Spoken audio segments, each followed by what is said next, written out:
Remember the good old days?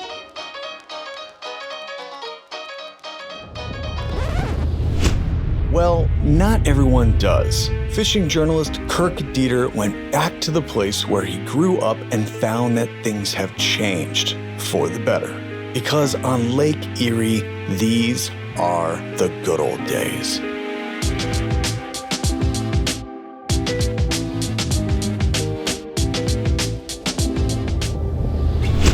In the last episode, we were fishing Lake Erie for walleye with writer and angler Kirk Dieter and local captain Ross Robertson. The crew found success slow trolling and caught good numbers of fish, and with enough walleye for dinner, they focused their efforts on landing a bigger fish. Spring is a great time of year to land larger fish, but will they find one? Let's see. Kirk, there it is. That is not your first one. We've already done that, but now this is your biggest one so far. So. They're all wonderful. This is something else. It is, and that's almost, for me, that's about the biggest that I would keep, because that's probably a female. To, just being a little conservation-minded, because I've been here through the bad times too. Bigger walleyes are usually spawning females, and Ross likes to let them go. There are plenty of smaller walleye to fill the cooler.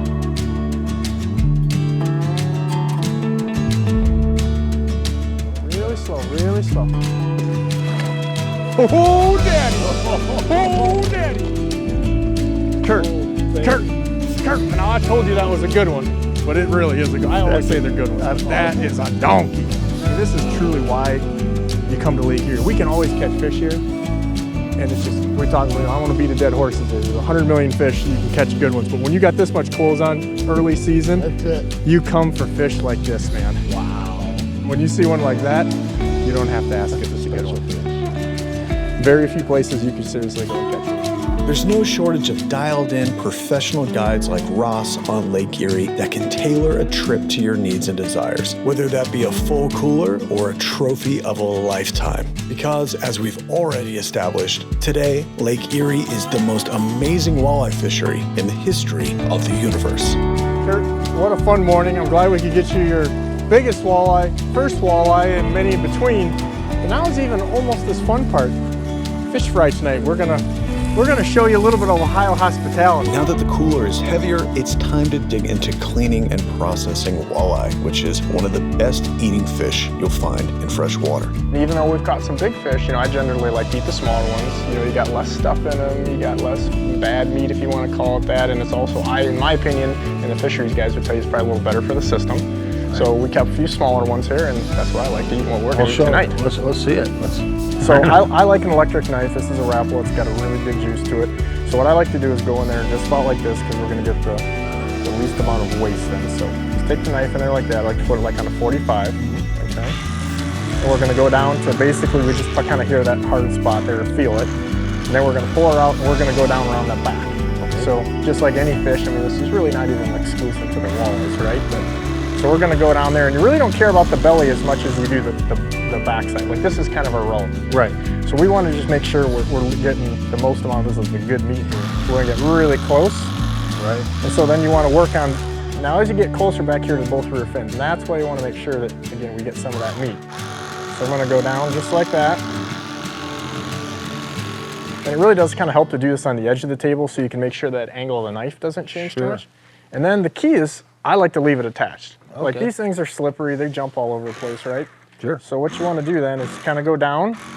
That's why the electric is so nice. Yeah. And basically we're going to just take the skin off. So this is kind of one step. Wow. Wow. Boom. Super efficient. So if you're doing a bunch of fish, I probably would tell you this might be a good time to set this monster down and use a small knife. But you can still do this if you've got a little bit of practice. You want to just, the big thing is put your hands in there and feel.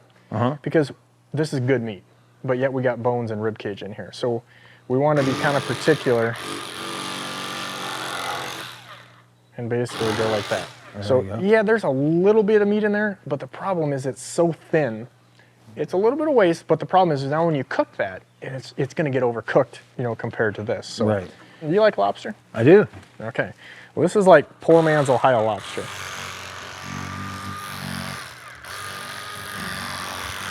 This takes a little bit of getting used to. Sure.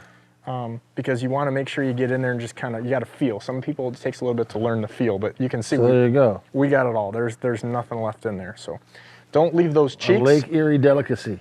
Absolutely, that's a poor man's Ohio lobster right there. All right.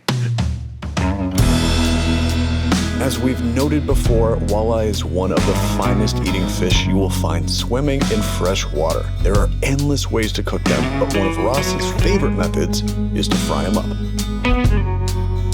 There are a lot of ways to fry fish, but with walleye, often less is more to taste the fish and not the batter.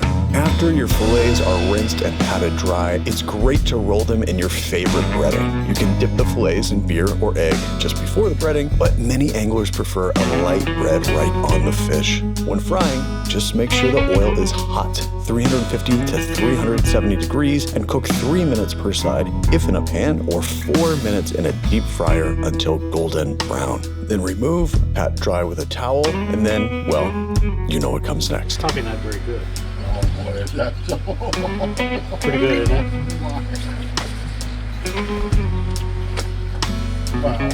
So there you have it. Lake Erie, a classic American tale of near-death resurrection, scrappiness, and resilience. Let's hope Erie serves as a reminder of both our mistakes and our capacity to change our behavior. If you're still one of those people stuck in the 1970s thinking that Erie is an ecological mess, well, that's not the case. And you owe it to yourself and this here great lake to come find out for yourself in person.